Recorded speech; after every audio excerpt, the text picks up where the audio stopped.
What's up, summoners, and welcome back to another ProGuides Wild Rift video. For today, we're going to take a look at a certain way of playing the game that usually helps you reach higher elos way easier.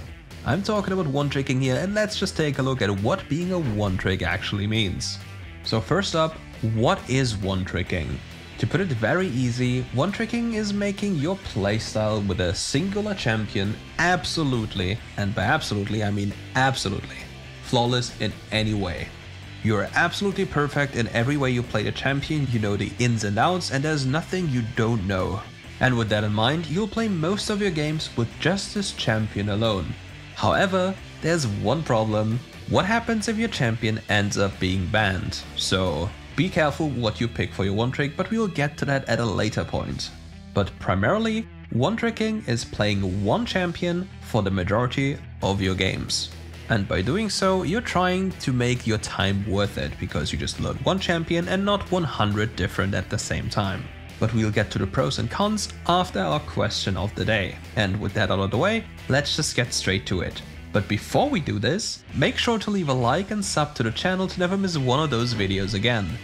And for our question of the day, do you have a main champion, and if so, who is it? Or are you maybe a one trick? Let me know in the comments below.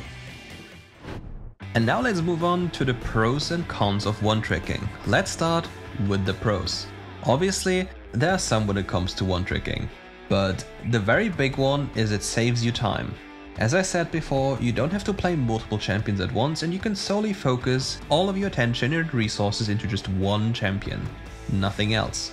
And by knowing every little detail about your champion, you can use your time better to apply your cognitive resources to strategy. And with that in mind, all of this leads to higher win rates, higher elo, and obviously what comes with higher elo, maybe the so-called better teammates, but those are never going to come.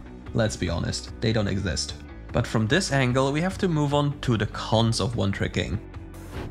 Obviously, your champion is not going to be the best champion into any other champion in the game. You'll have heavy matchups and you'll have your nemesis in the lane more than often. So in some games you'll just have to take the beating and learn to understand what you're capable, or rather what your champion is capable of doing.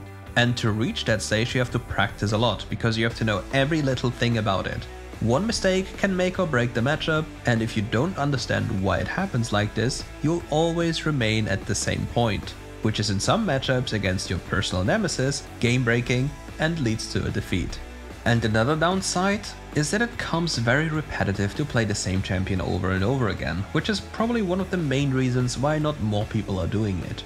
If you play something all the time, what's the fun with it? Unless obviously you really enjoy that champion. I mean, I know a guy who just loves Singed, and even though Singed isn't the best champions, well, JK, he's actually not that good, he still enjoys playing him because he enjoys the very specific playstyle the Singed has. No other champion has this specific playstyle, and he can only really enjoy that champion. So if you're one of those people, you'll always find your champion if you look long enough. But now let's move on to the rather complex part about one-tricking. Why is it so good, and what can you do with it? So let's get to the theory, the so-called attention theory. Your attention is limited, and if you have to assign too many cognitive resources to too many things at once, you can barely focus on one specific task. And in this instance, getting the routine helps managing the limited cognitive resources. But how exactly does this work? Whenever you do something and you do it all the time, let's imagine you're driving a car, you're booting up your computer, you're typing on your keyboard. At the very beginning, you have to focus very much on the mechanical part. You just have to look and see what you're doing. But the more you do it and the more you're repeating the same action, the less attention you have to give to what you're doing. And if you can completely ignore the entire mechanical part of your champion as to how it functions, you can now intensively think about other things. For example, the matchup, the strategic part of the game, and you're only waiting for specific cues to then see, okay, yep, I've won now, or I lost. And to achieve this state, you have to think about the game, the matchup, and the dynamic in the game. But before you play the game. And the more you know, and the less you have to actively think about it during the game, the easier it will be to focus solely on macro and the other aspects of the game. Let's talk about an example here. Just imagine you're fighting an enemy Teemo in lane and you're a Draven. What is the worst thing that can happen to you if you're the Draven? You go for an auto-attack trade and the Teemo blinds you. But what happens after? The blind is now on cooldown, so it doesn't matter if Teemo in theory has a blind because it's on cooldown. However, he's walking up to you, which means you have the Q that you can instantly punish him if he does this mistake. And you don't even have to think about this if you already know it. But if you have to actively think about this, you're losing time and cognitive resources in-game, and maybe your positioning won't be on point and you'll lose out on the window of opportunity. And not only that, with League being a constantly changing environment with a bazillion of variables, it becomes a battle of noticing those variables in the first place and processing them accordingly.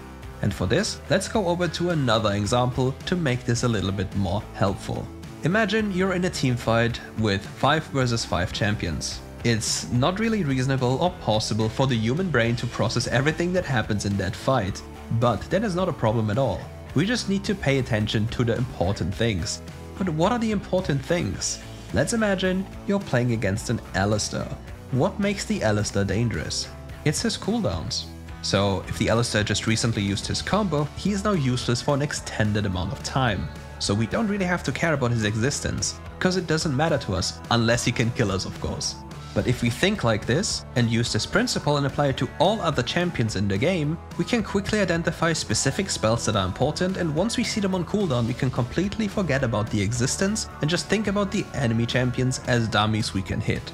And since we don't have to use any of our cognitive resources to maneuver our champions in fights, we can focus so much on acquiring and processing those pieces of information.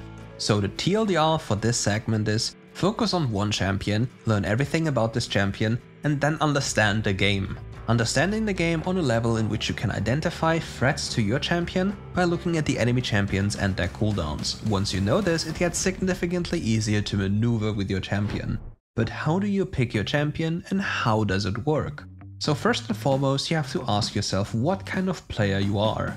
Are you the assassin carry player, are you the tank player, or are you the supportive friendly person? And what gives you the greatest joy in the game? Is it to just kill the people in the game with a Draven? Or is it to annoy people as a Fizz? Or is it to become really unkillable with a Riven? And not only do you have to take this into consideration, you also have to take into consideration that your champion might get banned or picked a lot. So for example, if you were to play Riven a lot, Riven is really heavily banned and picked at the same time. So how reasonable would it be for you to pick Riven? Not really that much. So is it worth one-tricking her at the current state? Not really. There's too many bans on her and just too little chances of you getting the champion in most of your games, which then wouldn't make you a one-trick but rather a Riven enjoyer. So the first requirement of getting your one-trick is having a champion that isn't heavily contested. And regardless of what you're doing, you should always look for an alternative if your champion happens to be banned or picked whatsoever.